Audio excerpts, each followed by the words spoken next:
Perkenalkan, nama saya Celsa Masela dari kelas 5T7 dengan NIM 22024144. Saat ini saya akan menjelaskan mengenai catatan yang telah kelompok kami buat, kelompok 6, yaitu algoritma C.45. Sebelumnya saya akan memperkenalkan kelompok saya. Yang pertama ada Bertrand Ivan Masega dengan NIM 22024147. Kemudian ada Valen Lawrence dengan NIM 22024150. Kemudian ada Celsa Masela dengan NIM 22024144. Dan yang terakhir ada Hendriko Pakpahan dengan NIM 22024146. Pendahuluan mengenai algoritma C.45. Definisi, konteks penggunaan, pentingnya algoritma C.45. Yang pertama, definisi algoritma C.45. Definisi algoritma C.45 merupakan algoritma pembelajaran mesin yang digunakan untuk menghasilkan pohon keputusan berdasarkan data yang telah dikategorikan. C.45 adalah pengembangan dari algoritma C.4.5 yang menangani data dengan atribut kontinu dan diskrit. Kemudian konteks penggunaan. Digunakan dalam berbagai domain seperti analisis data, pemodelan prediktif, dan pengambilan keputusan otomatis yang memerlukan interpretasi data yang kompleks. Kemudian pentingnya algoritma C.45 yaitu memberikan alat yang efektif untuk klasifikasi data, memungkinkan evaluasi keputusan yang lebih baik dalam konteks data yang lebih besar dan tidak terstruktur.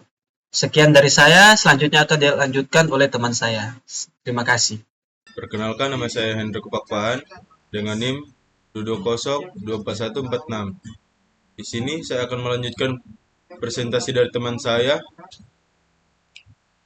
dasar-dasar algoritma pohon keputusan.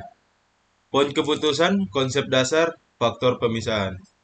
Pohon keputusan, struktur grafis yang menunjukkan pemisahan data berdasarkan serangkaian pertanyaan dan keputusan yang diambil dari atribut yang relevan. Konsep dasar, setiap simpul dalam pohon mewakili atribut, sedangkan cabang mewakili keputusan berdasarkan hasil dari atribut tersebut.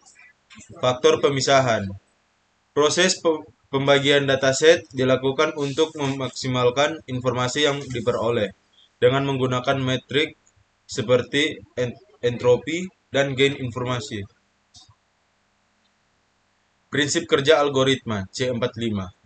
Proses algoritma perhitungan entropi, pemilihan atribut optimal. Proses algoritma meliputi pembuatan pohon keputusan dengan iterasi yang melibatkan pemilihan atribut, pemisahan data, dan penentuan simpul akhir. Perhitungan entropi digunakan untuk mengukur ketidakpastian dalam dataset. Entropi rendah menunjukkan klasifikasi yang lebih bersih.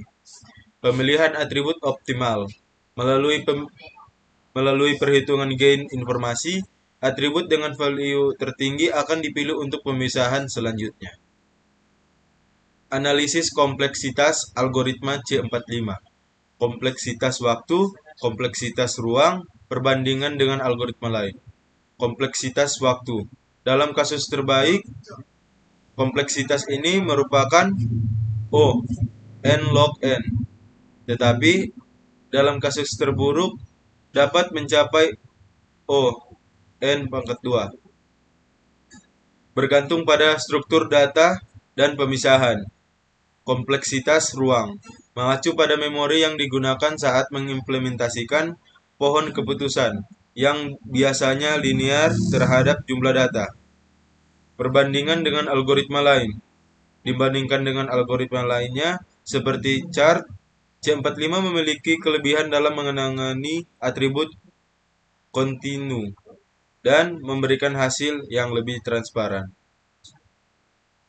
Sekian dari saya dan akan dilanjutkan oleh teman saya. Terima kasih. Perkenalkan, nama saya Valen Lawrence dengan NIM 2204140. Sini saya akan melanjutkan penjelasan dari teman saya mengenai materi 10 ini, yaitu algoritma C45. Sini saya akan melanjutkan bagian implementasi algoritma C45. Hanya terdapat bahasa pemrograman serta kode dengan langkah-langkah implementasi. Pertama itu bahasa pemrograman. Algoritma C45 dapat diimplementasikan dalam berbagai bahasa pemrograman seperti Python, R, dan Java untuk memperluas jangkauannya di kalangan pengembang. Dan contoh kode, potongan kode yang menunjukkan implementasi dasar algoritma C45 menggunakan library seperti sketchplayer untuk Python. Ini merupakan contoh kodenya yang ada contoh kanan. Lanjut pada bagian langkah-langkah implementasi, itu mencakup persiapan dataset, pembagian data, pelatihan model, serta validasi hasil, serta penyesuaian parameter. Lanjut kepada bagian running parameter dalam algoritma C45. Dalamnya terdapat parameter yang dapat disesuaikan, dampak pada akurasi, dan praktik terbaik. Parameter yang dapat disesuaikan seperti ukuran pohon, batas untuk pemisahan, serta kriteria stopping, pengaruhi hasil dan kinerja model secara keseluruhan.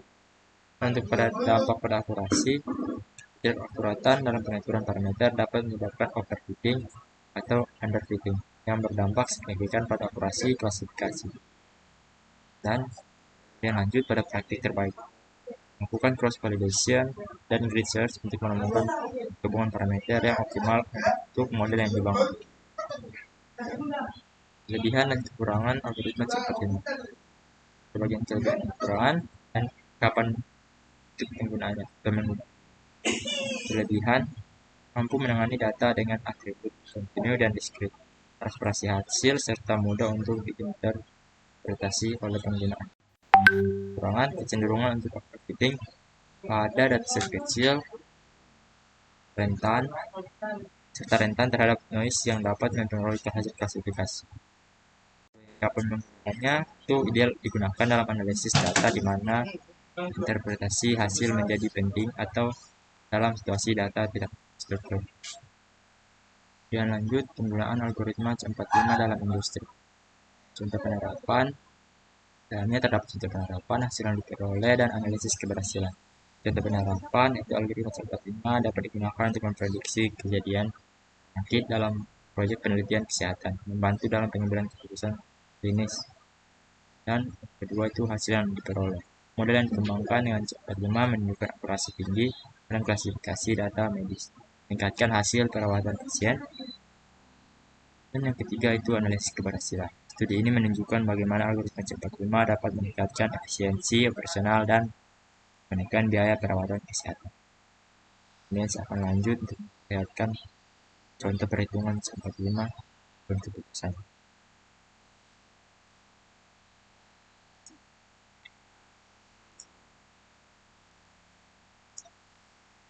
Sini terdapat data dengan atribut day, outlook, time, humidity, wind, dan play time.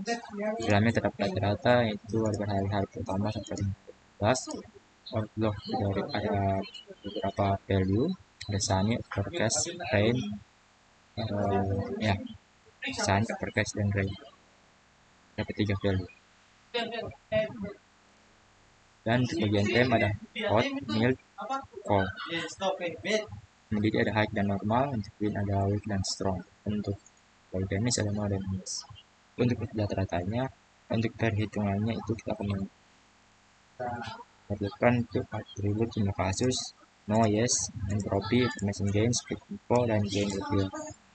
Sini untuk jumlah kasusnya itu ada 14, dan dari hari pertama sampai hari 14. Dan untuk no-nya ada 5, jadi dari sini itu ada 05 dan no ada 5, 1, 2, 3, 4, dan 5. Untuk yes ada 9. Jadi total itu ada 14. Di sini terdapat entropi.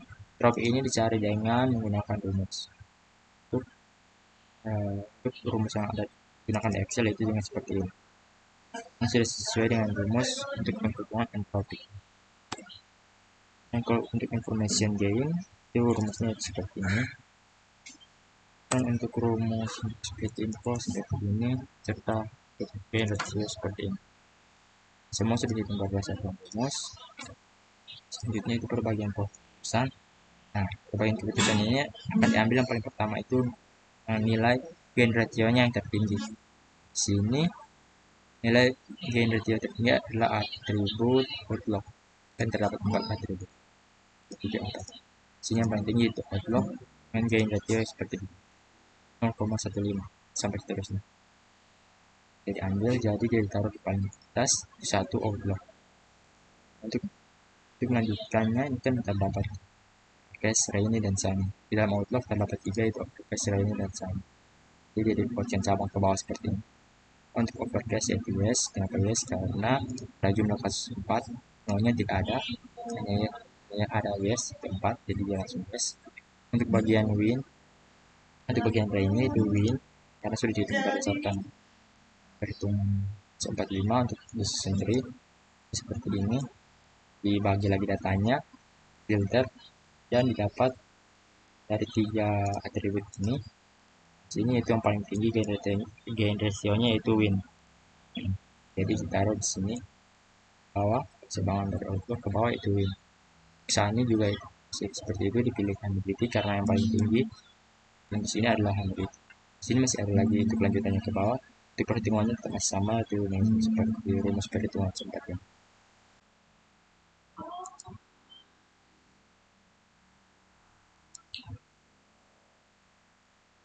Baik, perkenalkan, nama saya Bertrand Ivane Mazega dengan NIM 22024145147, sorry. Sini saya akan melanjutkan penjelasan dari teman saya, yakni perbandingan dengan algoritma lain. C.4.5 versus chart, C.4.5 versus random forest, fungsi dan kasus penggunaan. C.4.5 versus chart. Chart menggunakan pendekatan pengurangan deviasi dan biasanya menghasilkan pohon yang lebih kecil dibandingkan dengan C.45. C.4.5 versus random forest.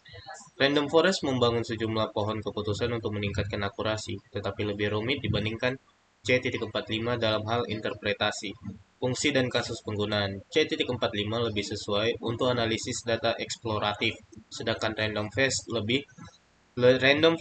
lebih efektif pada data dengan banyak atribut. Tren dan inovasi terkini dalam algoritma C.45. Inovasi terkini, perkembangan terbaru dalam teknik pengoptimalan kompleksitas dan peningkatan akurasi melalui metode hybrid dan penggunaan GPU untuk pemrosesan data besar. Adopsi di bidang data science, peningkatan penggunaan algoritma C.45 dalam proyek-proyek data science di sektor kesehatan, finansial, dan e-commerce, di mana klasifikasi yang cepat dan akurat penting. Masa depan algoritma, menghadapi tantangan baru dalam kecepatan pemrosesan dan kebutuhan interpretabilitas hasil, algoritma ini akan terus berkembang dengan metodologi yang baru yang lebih efisien. Kesalahan umum dalam penerapan algoritma C.45. Kesalahan yang sering terjadi, cara menghindari, dan saran perbaikan. Kesalahan yang sering terjadi, termasuk overfitting data pelatihan, pilihan parameter yang tidak tepat, dan pengabaian pre-processing data. Cara menghindari, melakukan cross-validation, menggunakan teknik pruning pada pohon keputusan, dan memastikan semua data disiapkan dengan baik sebelum diterapkan. Saran perbaikan, terus-menerus belajar dari hasil implementasi dan memperbaiki proses model secara iteratif adalah kunci untuk sukses. Kesimpulan, insight utama, algoritma C.45 menawarkan solusi kuat untuk klasifikasi data dengan kecepatan dan efisiensi, sambil tetap mempertahankan interpretabilitas. Saran untuk penelitian lebih lanjut, penting bagi peneliti ke depannya untuk mendorong pengembangan teknik baru yang meningkatkan akurasi dan mengurangi kompleksitas implementasi. Nutup, dengan pendekatan yang tepat, algoritma C45 dapat dimanfaatkan untuk menghasilkan keputusan berbasis data yang lebih baik. Demikian yang bisa kelompok kami sampaikan. Terima kasih.